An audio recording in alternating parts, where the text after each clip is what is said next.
Today we are spending the next hour looking at how we can foster curiosity through conversation in our K-3 classrooms. So I'm Lisa Thomas, co-presenting with Jen Kelly today on behalf of POPEY. If you got our pre-workshop email, you would have been directed to our Padlet for this February SEL and Literacy series. So that has the handouts, as well as the resources that we're sharing today and that we've shared in the past 3 sessions of this series. So this is the final workshop in this series of 4. And we will ask you later on if you have subject areas or content areas you would like to see future workshops in. And we're hoping we can maybe put together one more after school series later this spring. So maybe in May or June, maybe something to support social emotional learning and core competencies, other things, but definitely let us know if there are things you're interested in. So here's the Padlet, a screenshot of what that looks like. So we'll keep this up for you as a reference to refer back to. So if you are looking to use any of the resources, provincial resources, we've got links to some videos and podcasts and student resources, things you can use with your students. That will all stay up there for you as a collection. And so our goals and objectives for this hour, we will be sharing strategies and resources and ideas for you to consider as ways we can incorporate curiosity and spark curiosity through intentional conversations and dialogue in our K-3 classrooms. So really being mindful and intentional about how we can provide and structure opportunities for thoughtful, intentional conversation and make room and time and space for all of our students to engage in that. Oftentimes, I know back in my day, I had my chatty kids who were super keen and social and confident. And if I let them, they would take up most of the airtime talking in our classrooms. And so thinking about how we can nurture and invite all of our students, even the shyer ones, maybe the introverts, maybe the ones with less confidence or less language skills, how can we set a table that allows for everybody to step up and listen and be heard? All right, so we are going to take a look at the role of curiosity. Now, this was a really interesting study that I had a chance to hear the researcher talk about a little while ago. And the interesting thing was she was wondering about the role of curiosity and how it affects learning. And when I say curiosity, I'm speaking more about, or she was speaking more about the wonder aspect of curiosity, not the quest for understanding facts. So really like understanding how things work, wondering about different things that have sometimes those really difficult answers. So what was one of her big findings was that the goal of curiosity is to prepare the mind for learning. So it's getting your mind primed for getting ready for information that you want to be attending to in different situations. It's searching for that novel information and getting ready to transform thinking in some way. So asking an engaging question can create a more long-lasting desire for learning that novel information. And how she determined this in her study was she had 6-year-olds engage in 2 weeks of learning in science content, so kind of a science center type of place. Half of the students were given full rein to go explore on their own or with friends and explore those science content areas. And half were told very engaging questions such as, what do you think happens when? And given a lot of question prompts and prompting students to ask a lot of questions along the way.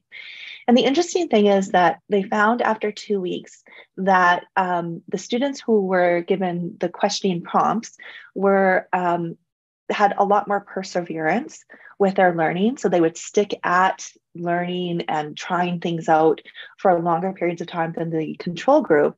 And also, this was an interesting finding, is that they found that the students, because I did a lot of demographics before, the students who had a lower language capacity showed much greater growth in the area of language comprehension. So just a kind of an interesting study. And so really thinking about having children have that natural motivation to explore the world, but also encouraging our students to have a motivation to explore their minds.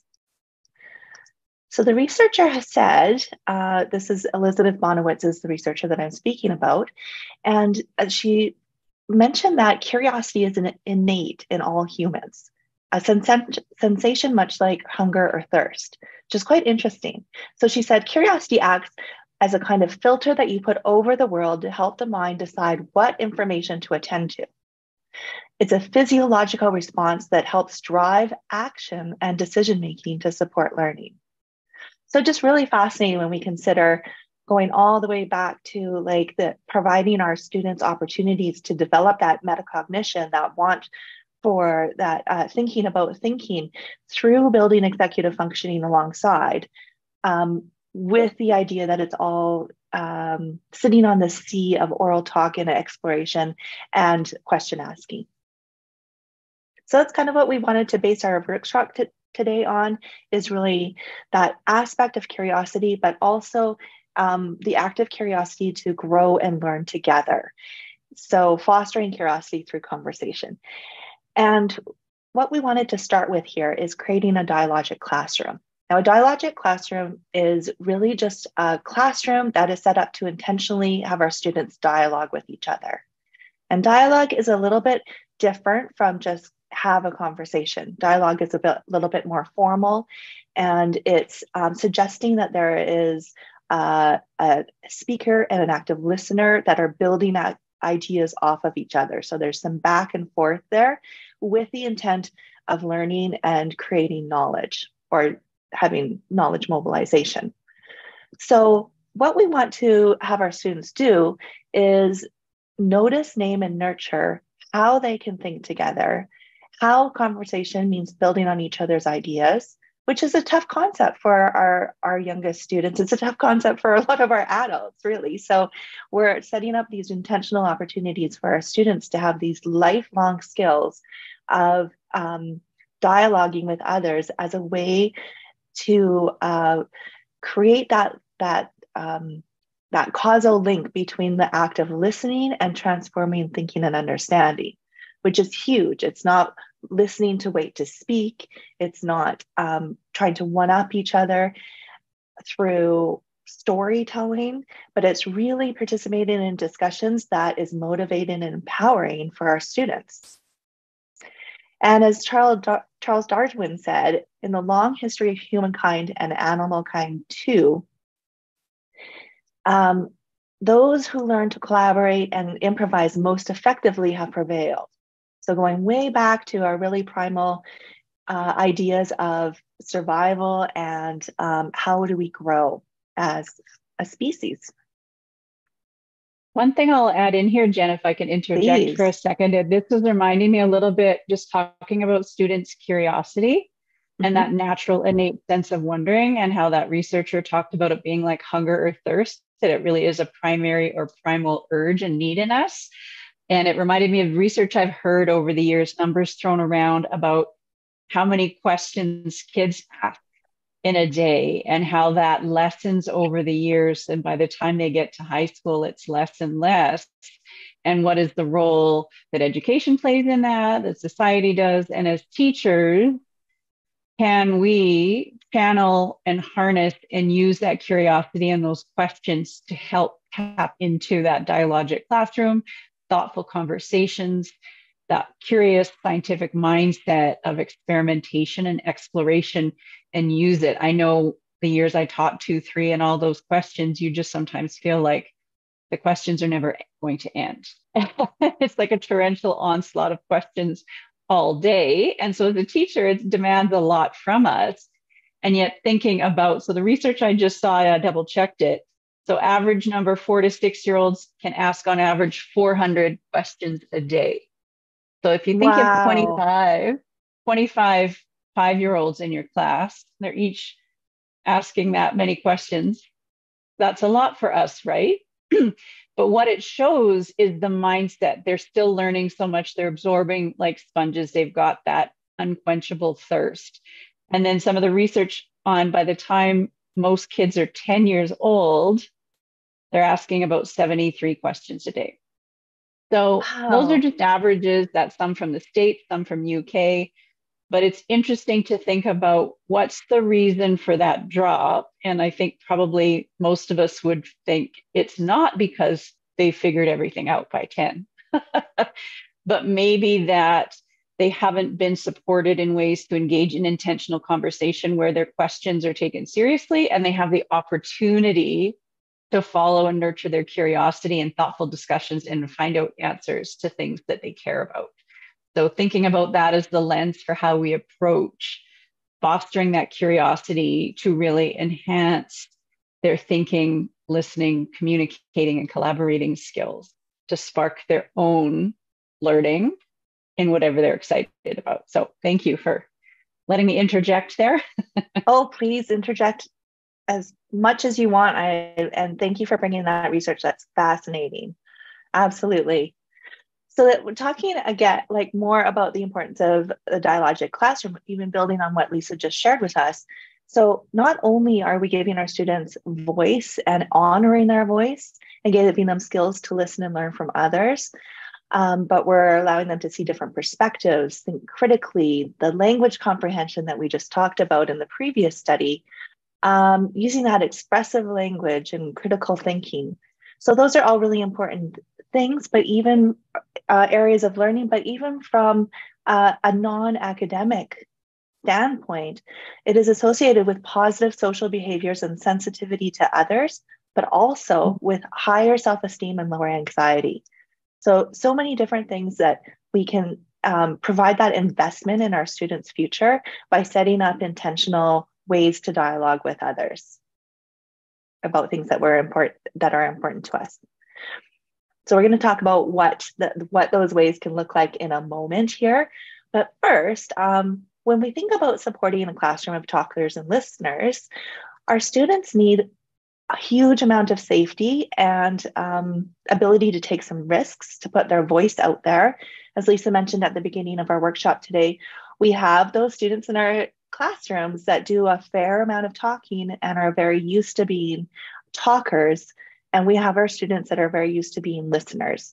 And what we need to do is set up those opportunities for all of our students to be talkers and listeners. So often this can happen with having those classroom discussions about our role as talkers and listeners and creating that culture of appreciation and respect, having time talk built into our daily schedule, giving lots of different opportunities, whether it's partner talk, small group, whole class, and demonstrations of compliments, questions, opinions, giving lots of time for oral rehearsal of these can help our students. But one thing that I would do with my students is we would co-create criteria around this question: what helps us to think and talk together? So we're going to do that together as a group right at this moment and use the chat box because, of course, we're not all together. But if you could please put into the chat box your thoughts on what helps us to think and talk together. And I'm going to put a minute timer on the clock here, and we'll co-create that criteria together in the chat box. Excellent. Thank you so much for your ideas in the chat box here. We have co-criteria around taking turns, perhaps using a talking stick as a protocol for that. Talking about common interests and spaces and places to talk. So having specific places, we'll be talking about that together today as well. And giving people enough time to think and reflect. That is totally me as a person, is that I need so much process time and so much time to think and reflect. So I was never a talker in my classrooms. I was always a listener and coming up with something really, really great to say like 5 minutes later. So we'll talk a little bit about how we can give our students some processing time too. Having those connections, making connections with others. And yeah, thanks, Lydia. Resisting the temptation to answer questions for the students. Lots modeling. What does active listening look like? Paraphrasing what the speaker said. Absolutely. Let's see what else. Table talk every day during our eating times. I love this. And so that you can really emphasize what that table conversation or dialogue can sound like. I know a teacher that I used to work with would have picnic Fridays where the class would go into the multipurpose room and sit around the big table to emulate the kitchen table. And it was just practice having conversations. And she would be facilitating that. Okay, lots of time put aside. Students know when it's going to happen so they can be anticipating it. Wonderful. Safe space to explore ideas and sentence stems. Thank you, Lisa. We're going to get into that towards the end of our time together this afternoon as well. Okay, so wonderful. We've co-created some ways that we can make a classroom of talkers and listeners. So now I'm going to move into some practical things that you can do with your students as well to have some intentional talk time. So one way, especially when we connect it to literacy, is to use our books as ways that we can engage in dialogue around our characters, around some events, and have some talking about what is happening and maybe why we're thinking certain things. So I'm going to start this book and then I will stop it about halfway through and I'll ask you to think about the perspective of one of the characters in the book. So I'll lead you through that a little bit as when we stop the book. Okay, as you can see, you can do so much with that book. I would have stopped a couple of different times throughout the book with students and had them think about different ways that that they're understanding the character. We would have talked about thoughts and opinions from one character's perspective versus another and how the character grew or changed throughout the story. But again, I did choose this book because I recently came across it and I love the language in it. And it's so powerful. So I really wanted to share that with you. Okay, so some other ways other than read alouds to bring in some dialogue into the classroom. I've seen conversation stations in K and 1 classrooms, a lot in K classrooms, but bringing in that purposeful dialogue through a conversation station. So what this could look like is that during literacy station time, there is a specific spot set up in the classroom that is just for having dialogue, having that conversations. So of course, this is heavily scaffolded, heavily modeled, especially at the beginning, but it is wonderful if there is an adult in the room that can be there to provide that facilitated back and forth conversation with a small group of students so that they can see that the students are driving the conversation, but the educators are getting that chance to expand students' language. If students are unsure of what to speak about, I've seen that they can have theme-based picture cards or photos or books that spark opinions or thoughts. And definitely having the time to establish rules about what talking and listening during this time looks like and feel like is so important. But it's a really great way to have very invested conversations at specific times that are set aside specifically for that. And it's also a really beneficial classroom routine because as Lisa just gave us all of those stats about questioning, we also get a lot of stories as primary teachers. I got a new puppy last night. I can't wait to tell you all about it. And although as teachers, we want to hear all about the new puppy, we also have 25 other students that we need to be paying attention to. So sometimes we can say, that is a wonderful topic for a conversation station. Hold on to that. Okay, another wonderful idea that came to us from Danielle Royce at Summit Elementary in Kamloops. She was in a recent workshop that we did in Kamloops and talked about her Wonder Window.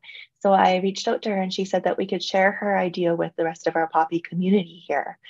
And what she explained is that she starts in October and uses this as the fall inquiry unit as a starting off point, and basically has our students simply draw their wonderings of fall by looking out the window, as you can see in the pictures there.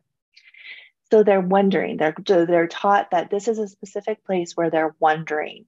and not necessarily finding out the answers to their questions, which is sometimes a tough one for our students to get. So they're wondering. Later in the year, she adds in bubbles for them to copy their wonders onto and to help others think about wonderings. By the end of the year, she has students, if they're able to, as much as they're able to, write their own wonderings down. Now, she mentioned that this is really easily adaptable for a lot of students and that it's considered one of the most highly thought of stations during her literacy station time. And students are incredibly engaged with their time there and look forward to it. And you can do so much through it. She said that she just had a fairy tale unit. So a lot of the wonderings were about fairy tales. I don't know if you can see that wondering in the corner there, but I wonder how long Rapunzel's hair is. Okay, another tried and true turn and talk. We've been using this since ever and ever and ever. But basically, because it's simple and it's effective.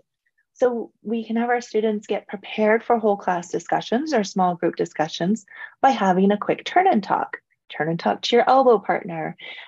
This gives our students, like me, who would have needed that processing time before speaking out loud in front of the whole class, some time to process, try out, strengthen my thinking. It can also be a really important time for pre-planned questioning of our students. So in the read aloud we just did, do a quick turn and talk about your perspective of the main character or of the characters, and giving that specific time and specific place to have those conversations through the read aloud conversations, or any conversation or anything that you're doing in the classroom where we're learning about rocks and minerals. Have a quick turn and talk. What do you already know about rocks and minerals? So it can be pre-planned, but it can also be very spontaneous as a way to work with our students when too many voices are silenced, when we're not hearing the chatter that we want to hear. We can have a turn and talk and make sure that we have that specific time for our students to dialogue on a specific question at that moment.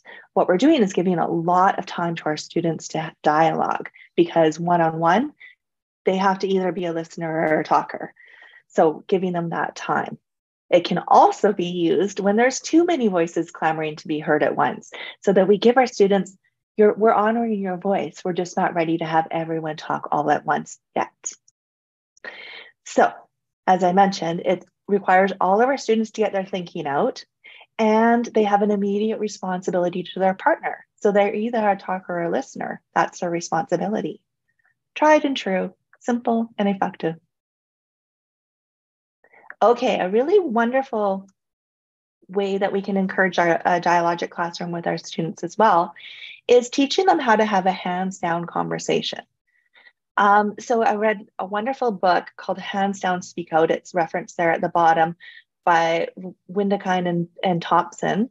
And basically, they talk about how there's this history of hand raising. Of course, we need hand raising in our classrooms for very specific reasons, for classroom management, for making sure that our students are heard, they have a safe protocol to follow. But the short history of hand raising is that the teacher asks a question, they initiate, students respond, and teacher evaluates. Now, we know that that's not how it is in our classrooms, but that's kind of the history of hand raising that's happened in our schooling system for a long time. But what we know from the research is that the socioeconomic level and achievement level is predictive of participation in classroom conversation. So who are we hearing from and who are we not hearing from? So the question being, how can we ensure students feel free to join the conversation, are invited into that conversation, and feel comfortable being in that conversation? So they talk about hands down conversations as a way of having no hand raising. So it really emulates how we have conversations in the real world, but to listen for a place to slide your voice into the conversation. And that's harder than it sounds sometimes, right? So teaching our students how to do that is a really important lifelong skill. We teach them that there is one voice at a time, more or less, that there's a speaker, and then where you're listening closely to that person who is speaking. So one way to have a hands down conversation is to invite our students to think about a topic or a comment. Snakes are dangerous. So I've seen this where there's this comment, snakes are dangerous, or statement, I guess, on the board, and disagree, neutral, agree along a line. And our students can just write their name quickly on a Post-it note and put it on the area of the arrow that they agree with as a place to start to think. Do I think that snakes are dangerous? Why do I think that? Well, I wonder what other people are going to say. Another way that I've seen this act out in classrooms is just having a really basic statement. Video games are bad for kids. Video games are good for kids. Getting them start to think as they come into the classroom in the morning. At some point today, we're going to have a hands down conversation. So you can be thinking about this throughout the day. What are your thoughts and why?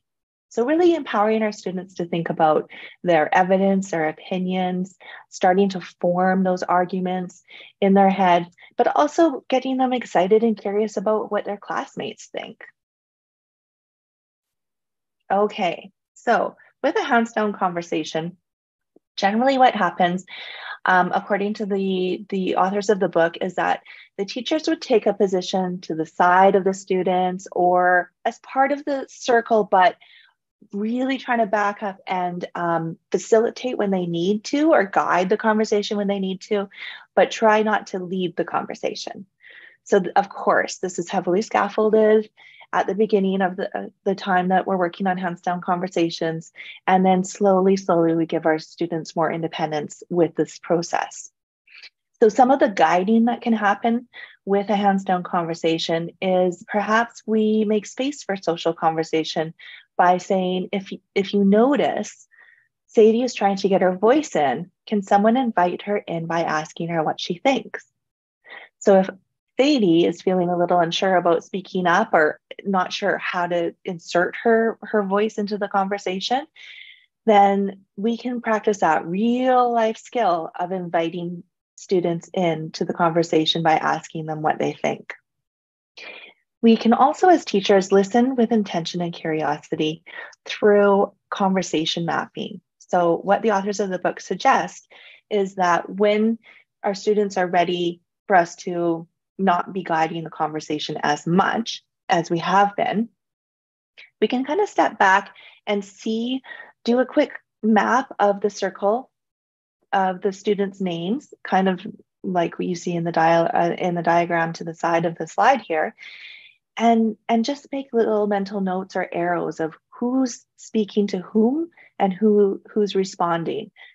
This is really good for us to know as educators where we can be working with our students, but it's also really good to share with our students. So if I've had a hands down conversation with my students and I've done some conversation mapping, I can say, look at this, everyone. I did some conversation mapping. I noticed who was speaking when, and this is what the result is. And what do you think about this? And listen to what students have to say. They might say, well, the arrow's always pointing at Braden. I wonder why. But Braden's never asking anyone else a question. It's always going towards him. Or, I noticed that there's no arrows going to or from Lisa. Now, what we want to do by this, and what the authors of the book have described continues to happen with this book, with this protocol, is that students start to notice during hands down conversation who's speaking a lot, who's not being asked to speak, who's not being invited into it. And pretty soon, there starts to be a more even conversation with a lot of voices in the room. So just noticing that and pointing it out for our students to also notice that is a really wonderful thing to really invite that dialogic classroom idea. Okay, well, we're going to see this in action with this little video now. And enjoy. This is a hands down conversation in practice. Lisa mentioned earlier about having some sentence stems to really help support our students with how they can have those intentional dialogue conversations is really important and very helpful. So I loved the way that the teacher in the video explicitly modeled the steps. First of all, what do I think? Why do I think that? And then some sentence stems to help support them when they are going to be ready for sharing their ideas with the rest of the class. So just wonderful ways that we can invite our students into that realm of a hands down conversation, which really, as I mentioned, emulates real life conversations. So it's a real life, lifelong skill that we can help our students with. Okay, the last thing that I'm going to share with you today is around the idea of using text sets in our classrooms. So basically, what text sets is providing our students with a lot of different kinds of text with a range of text complexity about a topic so that they have some choice around what they're getting information from, so that not all of our students are necessarily getting all the same information, so they can start that dialogue around their learning and their understandings and listening to other people's learning and other people's understandings. And as well, it's really supporting the variety of abilities in our classroom and the modalities of how our students are attracted to different kinds of ways to learn information. So we have multiple entry points. We can expand our vocabulary around a key idea or topic because we're hearing it from different sources and we're sharing it differently in different ways, whether it's student to student or whether, I'm looking at a couple of different texts in different ways to find out some new information. And then what we can do is look for sources multiple sources to look for answers to questions, so that we have that whole idea of coming up with questions and having lots of different sources where we can look for answers and find out information in different ways. And also really having our students understand that there's multiple angles to consider. There's lots of different perspectives and different things out there, that different sources of information that we can learn things. And it really helps that conversation of curious learners. So we're going to check that out in a moment. But the importance of that is that we're co-constructing knowledge about a topic. So we're going to try that out right now with a topic called pangolins. So I specifically chose this topic because I was hoping that you didn't really know a lot about pangolins. And with the whole idea that we're modeling a new kind of information. So if you know anything about pangolins, can you write it into the chat box and let us know? And if you know nothing, you're the exact same as Lisa and I were a month ago. We didn't know, we had never even heard of it. I asked Lisa what a pangolin was, and she told me it was a French pastry. So which I love. Okay, they're very endangered. Okay, thanks, Amy. Anyone else have any idea about pangolins? All right, so this is going to be fun. This is all new learning. So what I'd like you to do is I'm going to share with you a couple of different sets of information in different ways that we're presenting it, or that we're getting the information. And oh, Chantal, they have scales all over their bodies made of the same materials as nails. Okay, this is going to be so fun.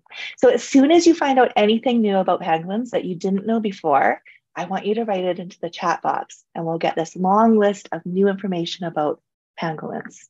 Okay, the first thing I'm going to share with you is a short little video, because that is one of the ways that we can look for information, right? Okay, so you can see I only read a couple of pages because you've got the idea now, but all those different ways that we can engage our students in different ways to learn. And then what I would do after having students choose, have some choice in what text they decided to learn from, I would have them choose a partner, or I would put them with a partner probably, and go for a conversation walk. What did you learn about pangolins? What are you still wondering about pangolins? And have a conversation with a partner about that. Build some knowledge, probably get them ready, with that processing time. I would give them some argumentation strategies around creating a dialogic classroom. So, very similar to what we saw in the video, I think, because in the story it says, if, then, what if, but. So, a lot of different ways that we can create our students' dialogue around a specific thing. Learning together doesn't have to just impact achievement in a subject area. Rather, it affects the whole child and his relationships to himself and others. And I think that goes back to what we were talking about at the beginning of all of the different ways that creating that dialogic classroom benefits our students academically and just socially and mentally as well. Thanks, Jen. I feel like next time I see my family and friends, I'm going to be talking about the pangolin. I hope so. It's funny. I remember learning probably in grade 4, maybe about the platypus and just how it seemed like it's like you were created out of parts from other animals all stuck together and you're kind of funny looking. And that's sort of what the book reminded me of, the read aloud, how it seemed to have parts from a bunch of different animals, sort of like it was Frankenstein or something. So anyway, those kind of things that are unique and surprising and interesting are really great for catching our curiosity and also really sticking with us, something that we remember. So powerful learning can happen in those times where something surprising comes up. So just as we wrap up, we'll look at this lovely image from BC's Early Learning Framework.